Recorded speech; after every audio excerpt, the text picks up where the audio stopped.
I want to talk about, just because I'm curious. So you see a lot of athletes announce retirement and then come back, or announce retirement and then don't retire. How realistic is this?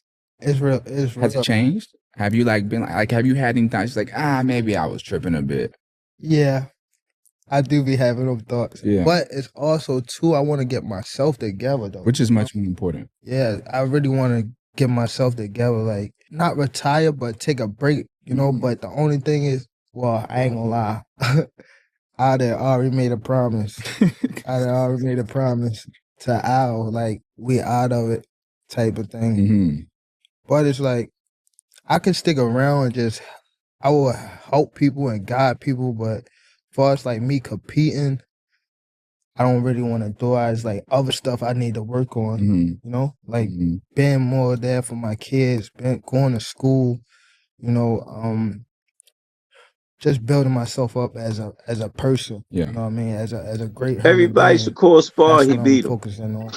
When you spar guys like Shakur Stevenson, and you hold your own in those sort of spars, do you feel like that does give you confidence knowing that, look, I deserve to be at this level? Yeah, I think for me, obviously, that was probably a good turning point for me, because I remember, like, obviously, like, I just thought, I was sat down having a Chinese on the Sunday, and I was like, "Oh, you're sparring tomorrow," and I'm thinking, "Oh no, who am I sparring?" And he's like, "Shakur," and I'm like, "You don't mean Shakur Stevens, do you?" And he was like, "Yeah, you're sparring him," and I was thinking, "Oh mate," and obviously went up there. And we've done 5 4-minute rounds. Never done 4-minute rounds before in my life. Yeah. Do you know what I mean? And then, like, as you say, you hold your own. Like, you can see that they're not miles away. It's not that big of a thing. Like, so I think that for me was probably good. It was good to get that at that time. And then you think, you know what, like, it's nice. You're holding your own. And then obviously he come out and said, obviously he's a big puncher and that. And it's nice to know that it ain't just in your head. You're not deluded. Do you know what I mean? It's not just you believing it. Other people know about it as well. Is there a factor to that where you almost don't know your level, don't know how good you can be until you get in the ring with those guys? I think that's the same with anyone. You can only beat who's put in front of you, don't you? And obviously everyone always aims for the stars, innit? But obviously a few people can always get there. But everyone still say you're always pushing for the best. And I'm hoping that I can hit and reach that level, get that world title. Do you know what I'm saying? And then, even then, you'll still go into fights. I won't think, I'm now the best in the world. I can just sit back. I'll still have doubts on future fights because they're just going to keep getting harder and harder and harder. So I just think you got to keep level-headed and then just keep doing your work, innit? You know, I've been sitting back, relaxing, you know, handling my business, man, doing my thing from Frisco to Maine, from San Fran to Japan. Do you understand? It's all about the money game with me. So hit my like button and hit my subscribe. I need the world to hear my voice, Craig. Oh, don't you worry, I'll be live. I had to let you suckers marinate and do your thing, man. Y'all been stealing my vibe a little bit too long. You understand me? So y'all been listening to your boy spitting politic and want to spit it on your shit. Let me get my junk up to 100,000 first before you do that, so people know where it's coming from and they can authenticate that it came from rude exposure first. Hey man, we already told you that Boots type of tune-up is going to be different from the average type of tune-up, like a Devin Haney type of tune-up or a Tank Davis type of tune-up. You know, Tank Davis tuned up with Gamboa at 135, man. Too bad he had a torn Achilles, but I think Gamboa's, 38, 39 years old when he fought Tank Davis. I don't remember, I forgot, man, but you know, anyway, a little bit itty-bitty come for a fight, man. You know, Boots in this, man, y'all trying to paint him out to be a duck, like he the only boxer in the whole wide world that do not have to be acclimated.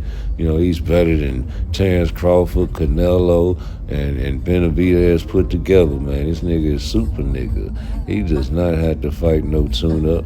All he got to do is fight somebody like Jesus Ramos, right? You know what I'm saying? Somebody like Lubin. You know, they not tune-ups. You know, of course not, man. I told y'all these are tune-ups to guys like Boots Ennis, man. You know, they're not trash, but to Boots, I feel like it is a tune-up. Jesus Ramos is a very good fighter. He's not just a typical Kung Fu Mexican type of fighter. He's that type of fighter that got some slick to him. He like the step back package, still come with the high guard, which will get manipulated. The speed is not there for Boots Ennis, and he is the phenom Blue. He is the phenom Blue, and he'll show you and prove you wrong again. I say all these other boxers get a chance to acclimate except for good old-fashioned Boots, forgetting that he tried to fight Terrence Crawford. That was cap, right? Bosie's no liar, and I trust his movement. I trust the way he moving Boots. He had him at 147 for however long he can get him. And now 147 just ain't popping no more. Y'all can have that. It's 54, a different beast, a different type of animal up there. And you want him to go right into some super nigga type of shit. I understand. You know he's the best. And he should be fighting the best like Tank Davis, but he's about to retire. He been saying he's about to retire, and he used Al Heyman's name. You can't use Al Heyman's name in vain. He telling the truth. It's just like brother for me, man. Take your bad ass to bed, nigga. My bad.